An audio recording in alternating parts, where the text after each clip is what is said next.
दिल लगा करके और बहुत थोड़ा फासला छोड़ा है। हालांकि भाजपा जीत गई, लेकिन वो जो डींग मारती थी 5 लाख से जीतेंगे, कांग्रेस पार्टी के लोग टिकट स्वीकार नहीं कर रहे, वो सारी डींगे जो है ना वो उनकी फजूली साबित हुई, झूठी साबित हुई और भाइयों के पसीना आ गया। ये मेहनत की है, थोड़ा सा ये अपन ने एक बार इसका विश्लेषण जरूर करना चाहिए। सभी साथियों ने जीत और मेहनत की है, कोई कसर नहीं छोड़ी। सारे साथी बड़े समर्पित भाव से लगे हैं, लेकिन मैं 2-3 चीजों पर पहुंचा हूं। एक तो जो आंदोलन था किसानों का, मजदूरों का, जहां जहां आंदोलन था वहां हमें जीत मिली है। और जिन लोगों का आंदोलन से हमदर्दी थी, चाहे वो किसानों का आंदोलन था, महिला उत्पीड़न के खिलाफ आंदोलन था, खिलाड़ियों के खिलाफ आंदोलन, खिलाड़ियों के पक्ष में आंदोलन था, पंचायतों के पक्ष में आंदोलन था और कर्मचारियों के पक्ष में आंदोलन था, उस आंदोलन के लोग, उससे हमदर्दी रखने वाले लोग, वो सारे इंडिया गठबंधन के साथ थे।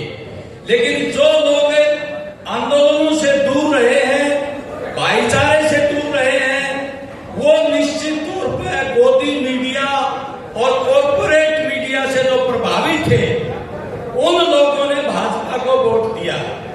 ये इस तरह का विश्लेषण है। और मैं समझता हूं कि भाई जो 2016 में इन्होंने हमारे कमेरे वर्ग को लड़ाया था, जाति पाति में बांट दिया था, हालांकि वो काफी हद तक तोड़े हमारे साथियों ने, 26 बिरादरी के लोगों ने मिलकर के, लेकिन अभी भी वो कायम है और उसका कुछ फायदा इन लोगों को मिला है। आने वाले टाइम में आप देखो, पानी के लिए जनता में हाहाकार मचा हुआ है। कल भिवाड़ी की जनता ने 4 घंटे रोड जाम किया है, बड़ी संख्या में महिलाएं आई हैं, बिजली के कट लग रहे हैं, किसानों की जो है अंदर से जो है कपास की फसल नष्ट हो गई है।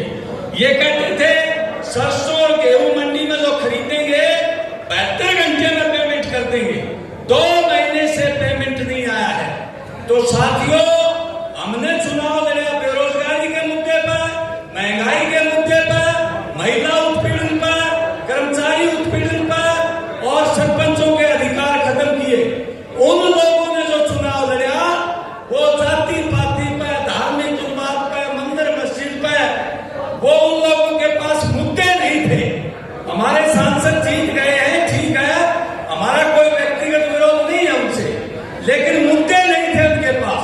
इसलिए वो मुद्दे भी रखते थे 2047 में देश विकसित हो जाएगा, दुनिया में जो है नाम है मोदी साहब का।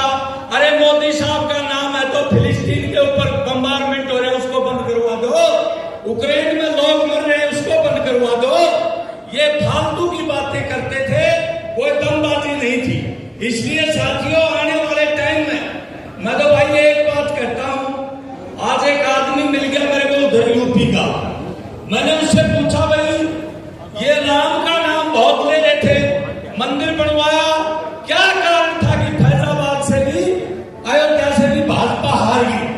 तो उसने एक बहुत बड़ी बात कही, वो कहने लगा कामरेड जी, राम का नाम तो लिया, मंदिर भी बनवाया, लेकिन वहां गरीब लोगों के मकान तुड़वा दिए, गरीबों के बस्तियों पर बुलडोजर चला दिया, उससे लोगों में रोष था।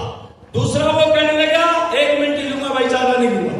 दूसरा वो कहने लगा, ये कहने लगे ये राम को लेने वालों को हम उनको ले लेंगे। कहता राम तो सभी को लेने वाले थे, वो कौन थे राम को लेने वाले? इससे लोगों में चिड़चिड़ाहट हुई और विरोध हुआ। इसलिए आपकी मेहनत में ठीक है, फौरी तौर पर हम यहाँ कामयाब नहीं हुए, लेकिन देश में मेहनत का जनता ने कॉर्पोरेट, उसका मीडिया, उसके अखबार, उसके पैसे के खिलाफ जनता ने लड़ाई लड़ी है और उसको बहुमत नहीं दिया, देश को तानाशाही से बचा लिया, संविधान बदलने से बचा लिया।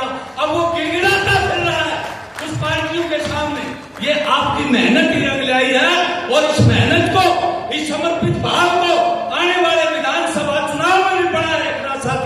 मैंने अपनी पार्टी की तरफ से जो बात रखने का मौका दिया, बहुत बहुत धन्यवाद, बहुत बहुत शुक्रिया। मार्क्सवादी कम्युनिस्ट पार्टी जनता के साथ है भाई, इंडिया गठबंधन के साथ है। बहुत बहुत धन्यवाद।